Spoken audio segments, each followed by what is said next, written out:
রাজ্যপাল বোসের heart blockage, তড়িঘড়ি হাসপাতালে ছুটলেন মমতা। সদ্য ফিরেছেন অশান্ত মুর্শিদাবাদ পরিদর্শন করে। এরই মধ্যে প্রকাশ্যে এলো তার অসুস্থতার খবর। জানা গিয়েছে অসুস্থ রাজ্যপাল সিভি আনন্দ বোস। হার্টে ব্লকেজ পাওয়া গিয়েছে তাঁর। বাংলার রাজ্যপালকে কমান্ড হাসপাতালে ভর্তি করা হয়েছে।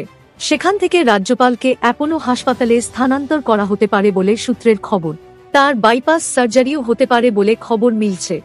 রাজ্যপালের অসুস্থতার খবর পেয়ে শালবনী রওনা হওয়ার আগে তাঁকে দেখতে হাসপাতালে যান মুখ্যমন্ত্রী মমতা বন্দ্যোপাধ্যায়। হাসপাতাল থেকে বেরিয়ে কি বললেন মুখ্যমন্ত্রী? রাজ্যপালের অসুস্থতার খবর পেয়ে সোমবার সকালে আলিপুর কমান্ড হাসপাতালে তাঁকে দেখতে ছুটে যান মুখ্যমন্ত্রী মমতা বন্দ্যোপাধ্যায়। হাসপাতাল থেকে বেরিয়ে সাংবাদিকদের মুখোমুখি হয়ে মুখ্যমন্ত্রী বলেন, রাজ্যপালের শরীর খারাপ, দেখে এলাম, চিকিৎসা চলছে, আশা করছি তিনি দ্রুত সুস্থ হয়ে উঠবেন। বর্তমানে রাজ্যপালকে পর্যবেক্ষণে রাখা হয়েছে।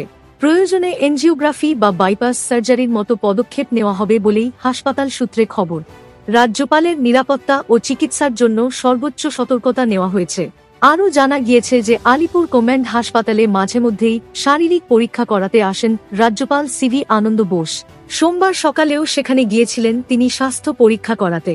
জানা গিয়েছে রাজ্যপালের স্বাস্থ্য পরীক্ষার পর তাঁর হার্টে দুটি ব্লকেজ ধরা পড়ে। তড়িঘড়ি তাঁকে হাসপাতালে ভর্তি করানোর সিদ্ধান্ত নেয় চিকিৎসকরা। সেখানেই চিকিৎসকদের পর্যবেক্ষণে রয়েছেন বাংলার রাজ্যপাল। অন্যদিকে সোমবার দুপুরে শালবনীতে জিন্দল গোষ্ঠীর তাপবিদ্যুৎ কেন্দ্রের শিলান্যাস করার কথা রয়েছে মুখ্যমন্ত্রী মমতা বন্দ্যোপাধ্যায়। এদিন রাজ্যপালের অসুস্থতার খবরে আগে তাঁকে দেখতে হাসপাতালে পৌঁছে যান মুখ্যমন্ত্রী। তারপর সেখান থেকে চলে যান হাওড়ার ডুমুরজলা হেলিপ্যাড গ্রাউন্ডে। জানা গিয়েছে সেখান থেকে সোজা শালবনী রওনা দেবেন মুখ্যমন্ত্রী। সেখানে আজ জিন্দল গোষ্ঠীর তাপবিদ্যুৎ কেন্দ্রের শিলান্যাস করবেন তিনি। অনুষ্ঠানে থাকবেন প্রাক্তন ক্রিকেটার সৌরভ গঙ্গোপাধ্যায়। মুখ্যমন্ত্রী ইতিমধ্যেই ঘোষণা করেছেন, ভবিষ্যতের চাহিদাকে মাথায় রেখে শালবনীতে 800 মেগাওয়াট করে দুটি পাওয়ার প্ল্যান্ট নির্মিত হবে।